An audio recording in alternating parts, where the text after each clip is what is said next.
تو لہٰذا اس کی بنیاد پہ مردان میں آپ کو یہ صورتحال نظر آ رہی ہے کہ اس وقت عوامی نیشنل پارٹی آگے ہے اور پی ٹی آئی فی الحال ہر چند کہیں کہ ہے نہیں ہے والی صورتحال ہے مردان کی حد تک. مردان کی حد تک.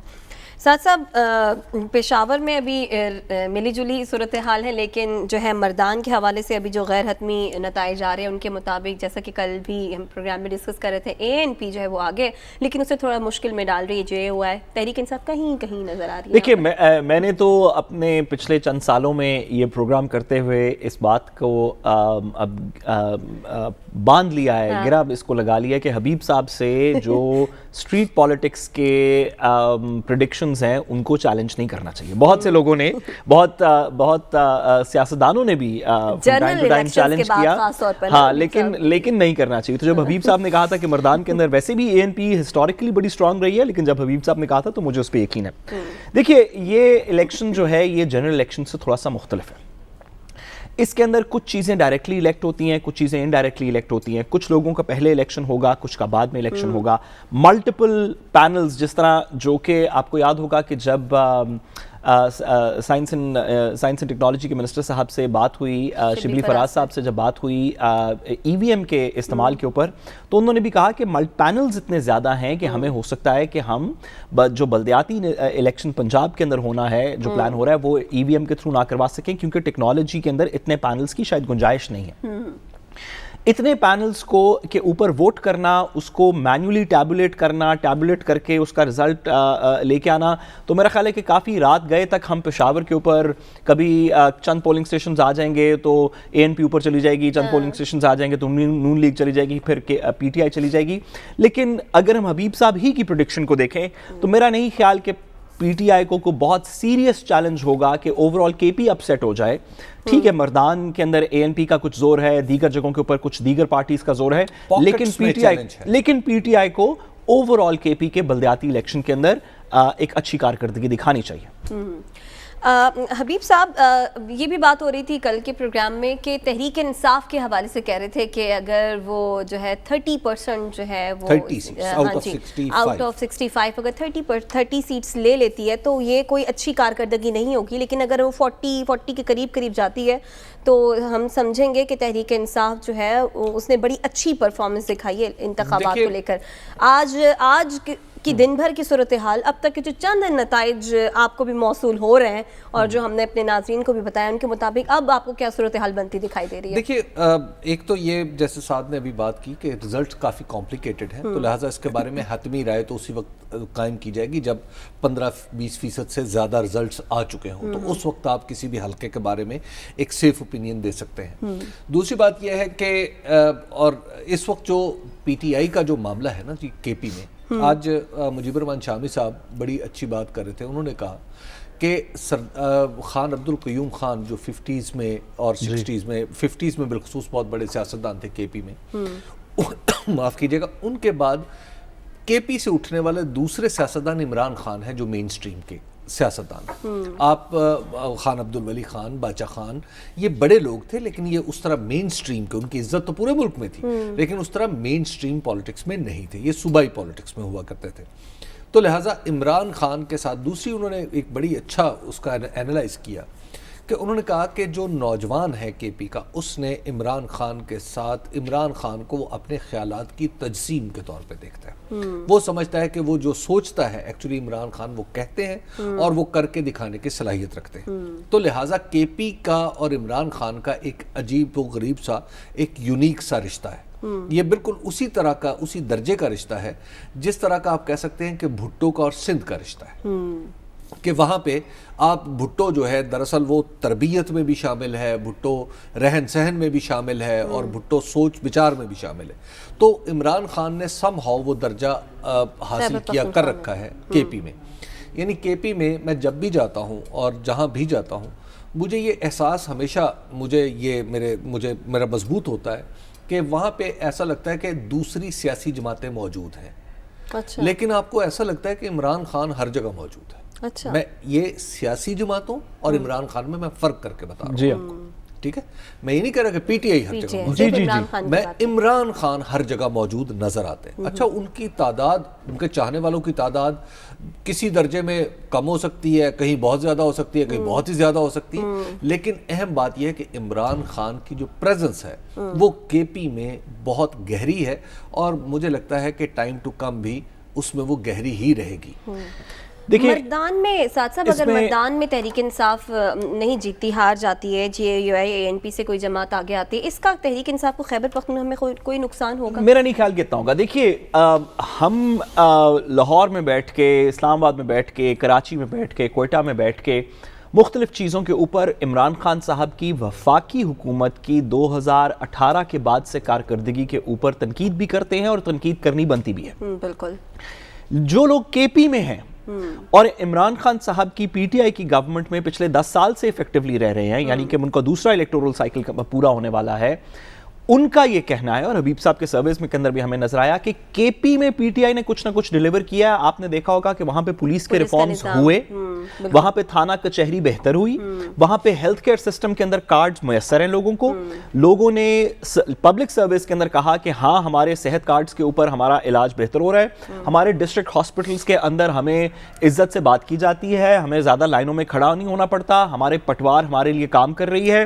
آف دا کیمرہ حبیب صاحب نے ایک دفعہ مجھے بتایا, اب سے چند سال پہلے کی بات ہے, کہ آف دا کیمرہ ایک شخص سے حبیب صاحب نے پوچھا, اور یہ تصدیق کریں گے اس بات کی, کہ آپ کو تھانہ کچہری میں عزت ملتی ہے؟ تو اس بندے نے کے پی میں کہا کہ اتنی تو میری گھر میں عزت نہیں جتنی کہ میرے یہاں کے تھانے میں عزت ہے. تو پی ٹی آئی نے کے پی کے اندر کچھ ڈیلیور کیا ہے, کم کیا ہو کچھ ایریاز میں زیادہ کیا ہو, تو عمران خان صاحب کی پرسنالٹی کے ساتھ ساتھ پی ٹی آئی نے کے پی کے اندر ڈیلیور کیا صوبائی سطح کے اوپر.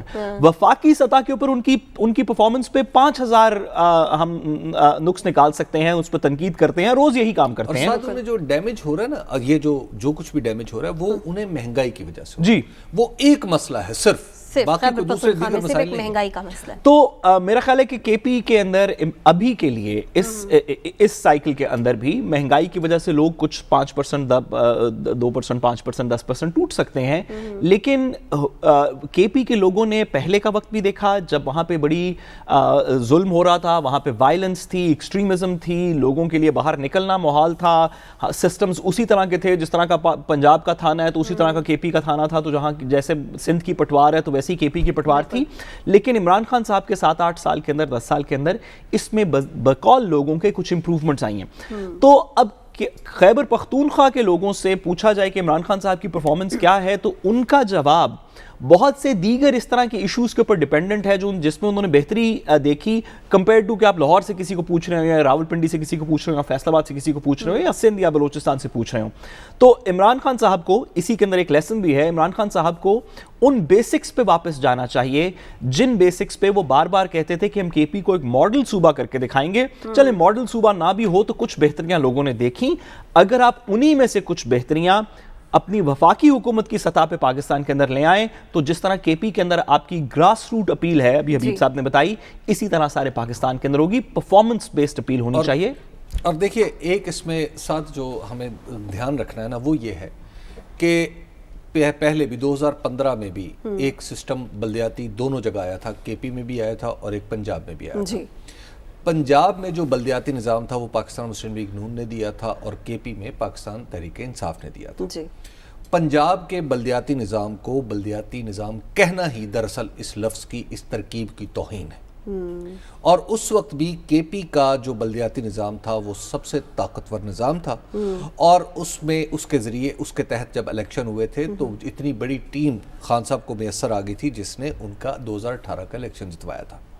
اس دفعہ بھی اگر اس وقت میں بات کروں تو کے پی کے اندر جو نظام ہے, مجھے اس کے اندر کچھ تحفظات ہیں ایز اے اسٹوڈنٹ, لیکن پنجاب کا جو مجوزہ نظام ہے جو آگے آئے گا, پنجاب میں اس نظام کو اس شخص نے برباد کر دیا ہے جس شخص نے 2001 کے نظام کو 2002 اور 2003 میں برباد کیا تھا. وہ شخص کہتا تھا کہ اگر جے ایڈے طاقتور ناظم ہوں گے تو سانو کون پوچھے گا. یہ اس فلسفے کی بنیاد تھی جس نے اس لوکل گورنمنٹ نظام کو, بہترین نظام کو برباد کیا تھا. اور اب جو یہ نظام ہے اس نظام کو بھی اسی شخص نے اتفاق سے، وہ چونکہ سیٹ اپ میں موجود ہے تو اسی شخص نے برباد کر دیا ہے.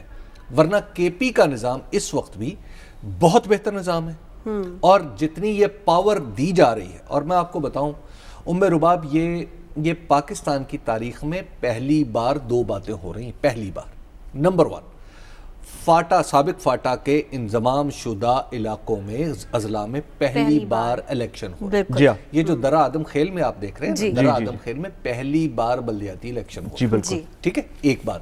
مہمند میں، لنڈی کوتل میں پہلی بار بلدیاتی الیکشن ہو رہا ہے. ایک. نمبر 2، پہلی بار پاکستان کی تاریخ میں براہ راست عام آدمی کے ووٹ سے میئر بھی منتخب ہو رہا ہے اور تحصیل چیئرمین بھی منتخب ہو رہا ہے. یہ اتنی بڑی لیپ فارورڈ ہے جس کے لیے میں سمجھتا ہوں کہ عمران خان نے کم از کم معاف کیجیے گا، میں اس حکومت پہ نالائکی اور نااہلی کا لیبل چسپاں کرتے ہوئے 1 سیکنڈ نہیں لگاتا. ٹھیک ہے، اور میں یہی سمجھتا ہوں آپ یہ لیبل لگا چکے ہیں. یہ ہے لیکن اس گورنمنٹ نے کم از کم اس حد تک اپنی لیاقت کا ثبوت دیا ہے کہ اپنے منشور میں اس نے جو وعدہ کیا تھا وہ پورا کر کے دکھایا.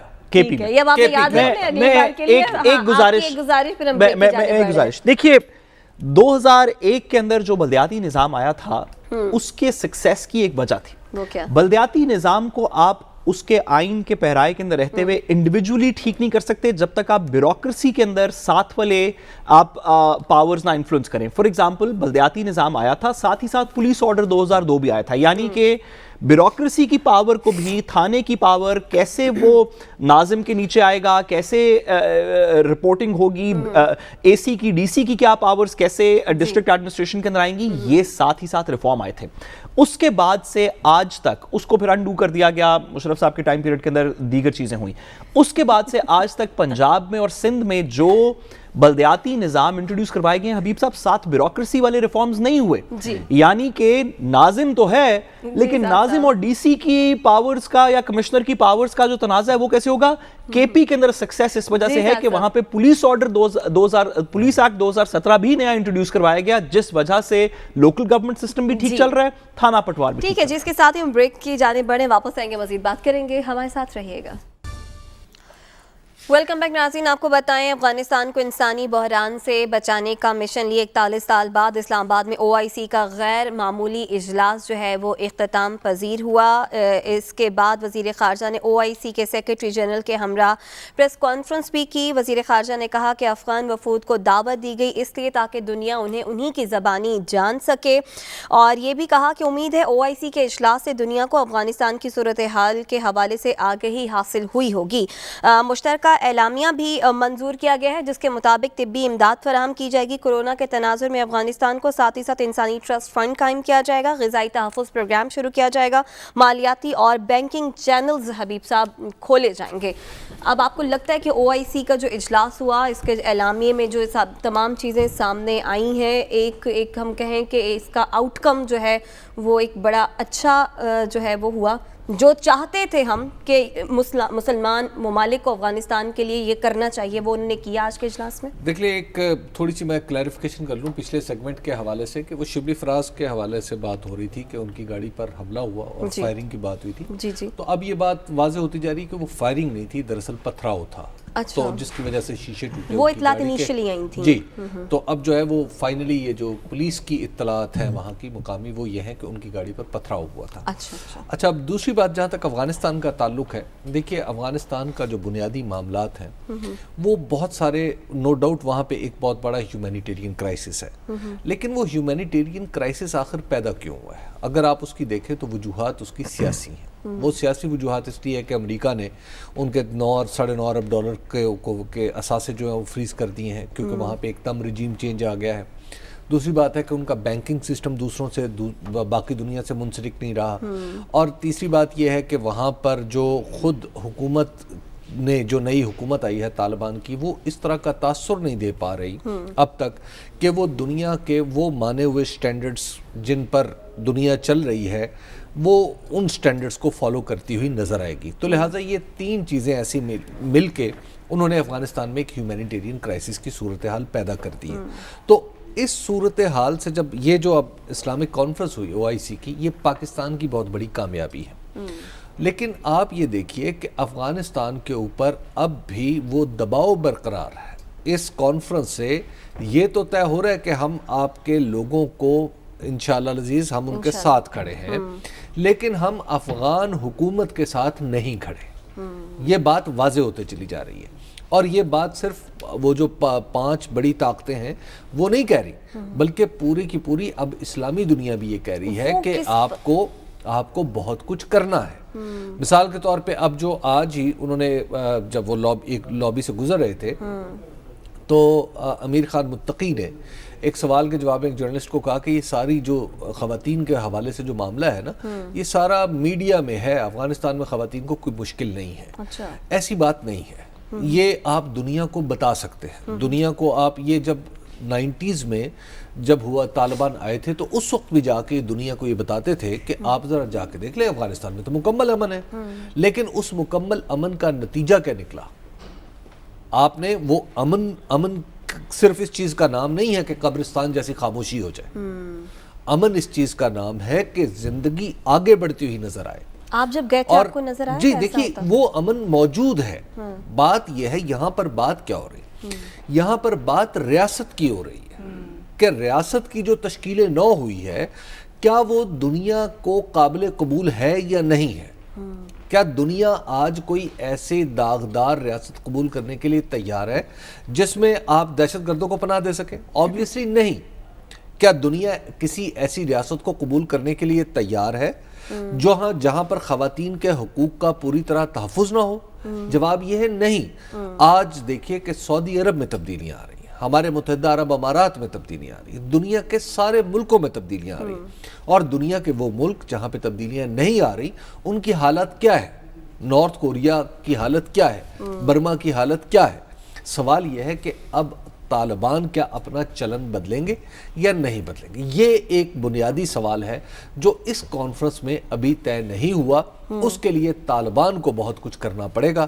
اور کل امیر خان متقی کی وزیر خارجہ جو طالبان کے ہیں ان کی ملاقات ہوئی ہے مولانا فضل الرحمان سے، تو میرا خیال یہ ہے کہ شاگرد نے جب استاد کی قدم بوسی کی ہوگی تو استاد نے کچھ نسخے بھی بتائے ہوں گے کہ دنیا کا راستہ جو ہے دنیا بدل چکی ہے، اب آپ کو بھی اپنا راستہ بدلنا پڑے گا۔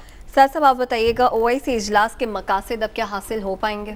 میں باقی بات سے تو حبیب صاحب کی ایگری کرتا ہوں۔ اگر مولانا فضل الرحمان صاحب سے پوچھنا ہے کہ دنیا کا چلن کیا ہے تو میں انا للہ انا الیہ راجعون ہی کہہ سکتے ہیں کہ اگر ویسٹرن فلسفیز کے اندر حقوق کیا ہونے چاہیے، اگر طالبان نے یہ مولانا فضل الرحمان صاحب سے پوچھنا ہے تو ڈیرہ اسماعیل خان کے پہلے حقوق ذرا چیک کر لیتے ہیں نا، وہاں سے آگے چلتے ہیں۔ پھر گزارش یہ ہے کہ یہ جو کانفرنس ہوئی اس کی 2 بڑی باتیں، ایک یہ کہ پاکستان کے لیے ڈپلومیٹک فرنٹ کے اوپر یہ ایک coup ہے، یہ ایک بہت بڑی کامیابی ہے کہ پاکستان کے اندر ڈپلومیٹک فرنٹ کے اوپر مسلمان تمام ممالک موجود ہیں، اور جو دیگر بڑے ممالک ہیں جس میں کہ ٹرائیکوٹا پلس والے جو امریکہ کے ریپرزینٹیوز ہیں، روس کے ریپرزینٹیوز ہیں، چین کے ریپرزینٹیوز ہیں، جاپان کے ریپرزینٹیوز ہیں، جرمنی کے ریپرزینٹیوز ہیں، اس طرح کے جو دیگر بڑے ممالک ہیں وہ سب پاکستان آئے۔ ان حالات میں آئے، کووڈ چل رہا ہے دنیا کے اندر، پاکستان کو پینٹ کیا گیا ایک سیکیورٹی کے پرسپیکٹو کے اندر کہ یہاں پہ تو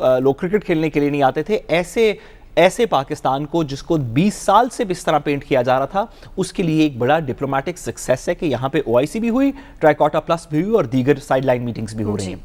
اب سوال جو دوسرا ہے، یہ حبیب صاحب سے میں کچھ بات پہ ایگری کرتا ہوں کہ طالبان کو اس بات کی نصیحت کی جا رہی ہوگی ان کے استاد کی طرف سے بھی، آئی ایم شیور، لیکن جو باقی کے دنیا کے لوگ موجود ہیں وہ بھی وقت نہیں ضائع کر رہے، انہوں نے بھی کچھ سمجھایا ہوگا کہ آپ کو اپنے طور تلن کچھ بہتر کرنے ہیں، لیکن اور طالبان کو اس کے اندر کرنا چاہیے۔ اس کے اندر کوئی 2 رائے نہیں کہ 21ویں صدی کی دنیا کے اندر وہ حقوق نہیں ہو سکتے خواتین کے لیے جو طالبان نے 90 کی دہائی میں رکھے تھے، وہ وائلنس نہیں ہو سکتی طلباء پہ، بچوں پہ، میوزک پہ، لبرلزم کے اوپر، ایجوکیشن پہ، تعلیم پہ، آگے کی افغان عوام کے سپورٹس میں پارٹیسپیشنز کے لیے، دیگر چیزوں کے لیے، لیکن ویسٹ کی ہپوکریسی بھی ساتھ ساتھ دیکھنی چاہیے. ویسٹ نے جب پچھلے 20 سال سے حبیب صاحب نے درست کہا کہ اب سعودی عرب کے اندر کچھ خواتین کے حقوق بہتر ہو رہے ہیں, متحدہ عرب امارات میں بہتر ہو رہے ہیں, سب سہارا افریقہ کے ممالک میں ہو رہے ہیں, لیکن جب نہیں تھے تو کیا ویسٹ نے ان کے ساتھ تعلقات بند کر دیے تھے؟ کیا امریکہ نے کہا تھا کہ نہیں ہم سعودی عرب کے ساتھ تعلقات نہیں رکھیں گے, یہاں پہ حقوق خواتین کے ٹھیک نہیں ہیں؟ کیا آج ٹھیک ہیں؟ بھئی کس وجہ سے تعلقات رکھے ہوئے تھے ان تمام, کیا جمہوریت کی وجہ سے رکھے ہوئے تھے کہ جمہوری نظام بہت اچھا ہے سعودی عرب کا اس وجہ سے تعلقات ہیں, یا متحدہ عرب امارات کا, یا دیگر بہت سے ممالک کا؟ ہم یہ سب ہمارے دوست ہیں. پاکستان اس طرح کی ہپوکریسی نہیں کرتا, میں ویسٹ کی ہپوکریسی کی بات کر رہا ہوں. رکھے اس وجہ سے ہوئے تھے کہ ان کا مفاد ان ممالک کا اکٹھا تھا, انٹرسٹ کی وجہ سے جیو پالیٹکس ہوتی ہے. افغانستان کے اندر امریکہ کے کچھ مفادات تھے, کچھ امریکہ کے مفادات ہیں, کچھ امریکہ کے اتحادیوں کے جس میں بھارت بھی اور دیگر لوگ بھی ہیں ان کے مفادات ہیں. افغانستان کے طالبان سے بہت سے مسائل ہیں, ہمیں بھی مسائل ہیں وہاں پہ, اس طرح کے وہاں پہ پاکستان کو بھی مسائل ہونے چاہیے کہ وہاں پہ اس طرح کی وائلنس نہ ہو سکے, وہاں پہ ٹیررزم کے ہاٹ بیڈز نہ ہو, وہاں پہ خواتین کے حقوق ٹھیک ہوں, بچوں کے حقوق ٹھیک ہوں, بندوں کے حقوق ٹھیک ہوں. مطلب خواتین کے حقوق کے ساتھ آدمیوں کو وہاں پہ لبرلزم کے حقوق نہیں ہیں, لوگوں نے سب نے اکثر نے داڑیاں رکھی ہوئی ہیں, کوئی کانسرٹس نہیں ہو رہے, کوئی دیگر چیزیں نہیں ہو رہی. یہ چیزیں بہتر ہونی چاہیے, لیکن یہ کہنا کہ دنیا اور ویسٹ تسلیم تب کرے گی تو نارتھ کوریا کے تو خواتین کے حقوق کا کوئی زیادہ مسئلہ نہیں ہے, تو ان کو کیوں تسلیم نہیں کیا ہوا, اور مشرق وسطیٰ کے اندر جہاں پہ خواتین کے حقوق کا بہت سے مسائل ہیں ان کو کیوں تسلیم کیا ہوا ہے؟ تو ویسٹ کی ہپوکریسی کو تھوڑا سا ہائی لائٹ کرنا چاہیے. یہ جیو پالیٹکس ہے, یہ صرف ایک آبجیکٹیو سٹینڈرڈ نہیں جس کو میٹ کر جائے گا افغانستان تو سب ٹھیک ہو جائے گا. ٹھیک ہے جی, اس کے ساتھ ہی پروگرام سے اجازت دیجیے, آپ سے اگلے ہفتے ملاقات ہوگی اللہ نے کے بعد.